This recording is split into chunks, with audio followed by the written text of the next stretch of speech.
HR department, they just control the cost. The factory, they just control the cost. Right? They are making product, they are incurring the cost, that's it. Purchasing for raw material, converting them into, purchasing for, paying for utility bills, salaries, this kind of stuff. Profit center, which is not only responsible for cost, but also for revenue as well. But it has no control over investment. Where we want to invest, they are not allowed to decide how you are going to invest those funds.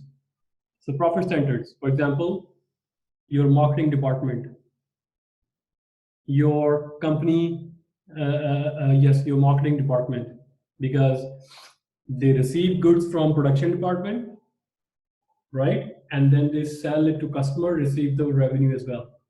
So their job is to minimize their own cost and increase the gap between sales minus or revenue minus cost, so that the operating profit is high. Now the last one is investment centers. So these are those departments who have control over all those things. For example, revenue, cost, and investment, where we need to invest. We have extra funds, either we save it with the banks, or we invest in stock markets, or we expand the business in other countries or other parts of the country, right?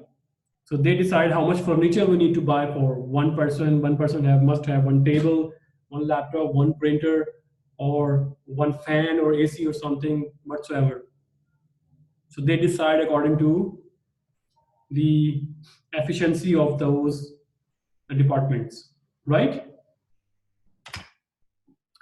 Now, coming back towards our original chapter, which is performance measurement. So how performance is going to be measured with department wise? So our first learning objective is compute return on investment and show how changes in sales, expenses, and assets affect return on investment. So number one, what is ROI? Return on investment. So normally this is done by headquarters because they have the authority to invest, right? So they are responsible for revenue. Because they are the one who decide the marketing staff, the marketing area, right? The positioning area, the products, and they are responsible to decide where the factory going to be, where we need to buy raw material, right? Which technology we need to buy to convert raw material into finished product, right? So they calculate the return on investment. So return on investment means return on all the operating assets. Some assets are not operating assets. For example, goodwill. You don't use goodwill to generate sales, right? So operating assets include current assets and some of the long-term assets.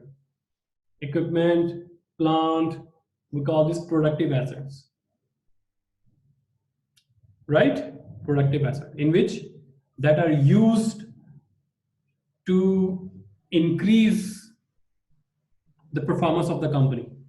For example, this table that I'm right now using to place my laptop, or this laptop, I'm using this medium to sell DHU services to you as a teacher. So I am increasing sales by utilizing this table, this mouse, wireless mouse, this laptop, right? Even if these classes are given by DHU, then even these classes are used to increase the sales, right? So this is called investment, operating assets. So return on investment, return divided by investment, net operating income divided by average operating income. So many students, they question why there is not a net income here, why there is operating income here. Because we don't have any control over interest and taxes. So if you deduct from net operating income, taxes and interest, then we have a net income, right? So according to responsibility center, Managers are responsible up to what they have control. So they have the control on interest. Can they decrease the interest rate? No. You have decided to fix the interest, you will pay a fixed amount. So no matter whether company performance goes down, goes up, interest remain fixed. No matter your profit is huge or slow, you straight gonna be paying 30% tax. So that's why we take net operating income, not the net income. Also, the net operating income is also called EBIT, earning or income before interest and taxes, right? So cash, account receivable, inventory, plant, equipment, and other productive assets, they are called operating assets. So remember, we have to take average. If question is silent, question have not given you previous year assets or this year assets, only one assets are given, then use just operating assets. If two balance sheets are given, then you add and divide by 2. Just take an average. That's it. So the logic behind this average is that because over the time period during the year, we will be purchasing, okay, my mouse is now damaged. I replace it with a new mouse. I replace with a new computer. Okay, we replace new machines, right? New furniture. So during the year, new furniture, new inventories are coming, new plant is coming. So we take average, right? Now, net book value versus gross cost. Now, question arises,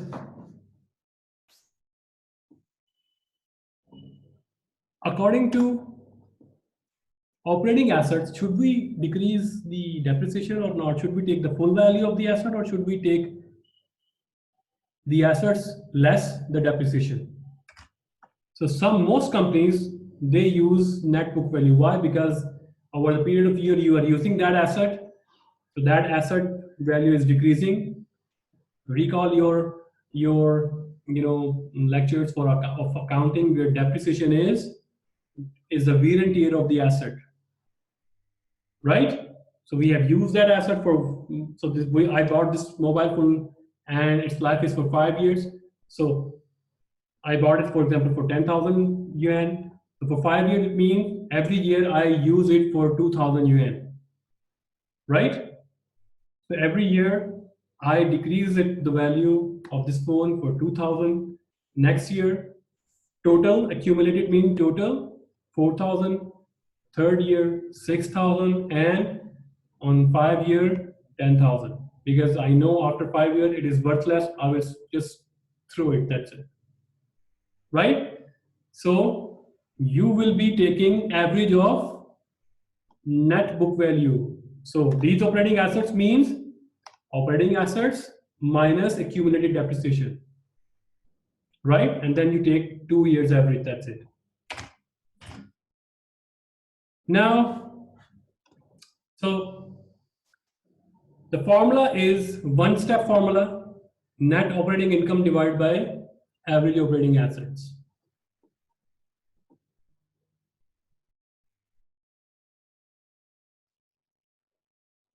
Wait a second.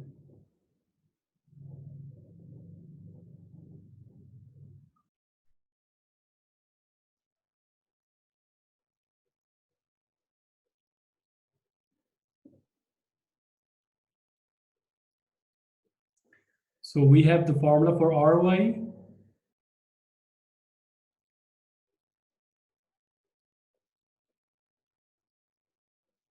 Net operating income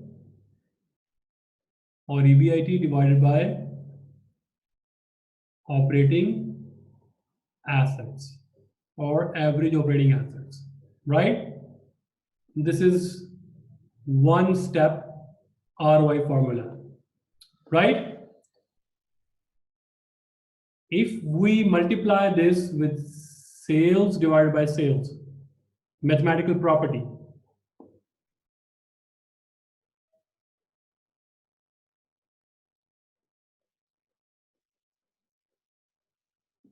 so sales cut each other, answer is 1. Answer remain net operating income divided by average operating assets.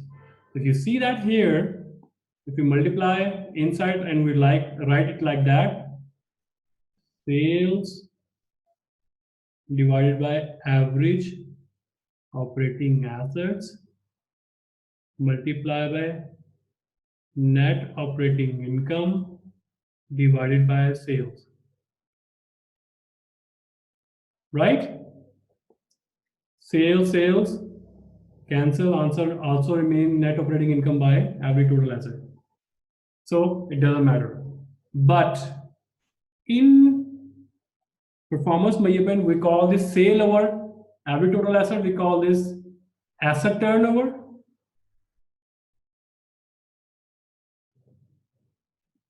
Net operating income divided by sales, we call this net operating margin.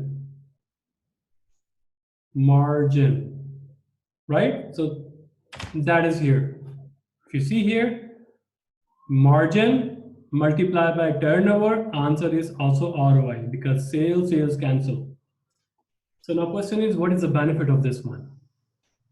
If you can find the answer, net operating income divided by average total asset, answer remain the same. You multiply margin, multiply by turnover, answer remain the same.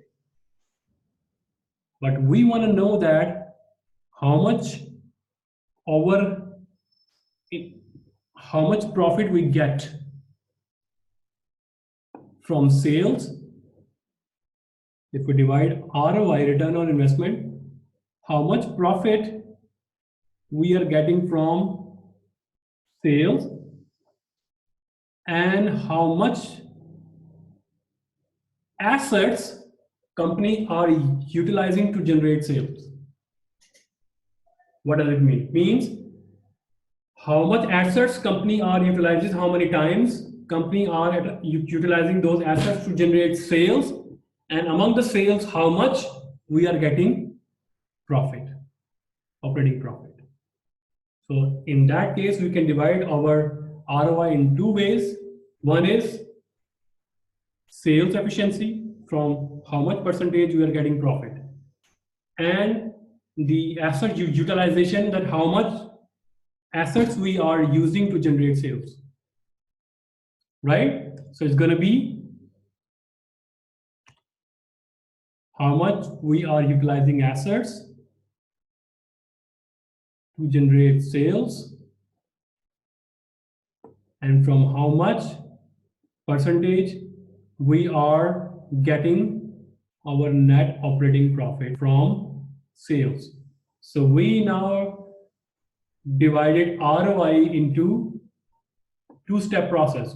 First, how many times we are using assets to generate sales, and number two, how much the profit we are getting from the sales. Right? It's like that. So we have illustration here, and that is the Regal company reports the following data here. Net operating income 30,000, average operating assets, so average already given to you.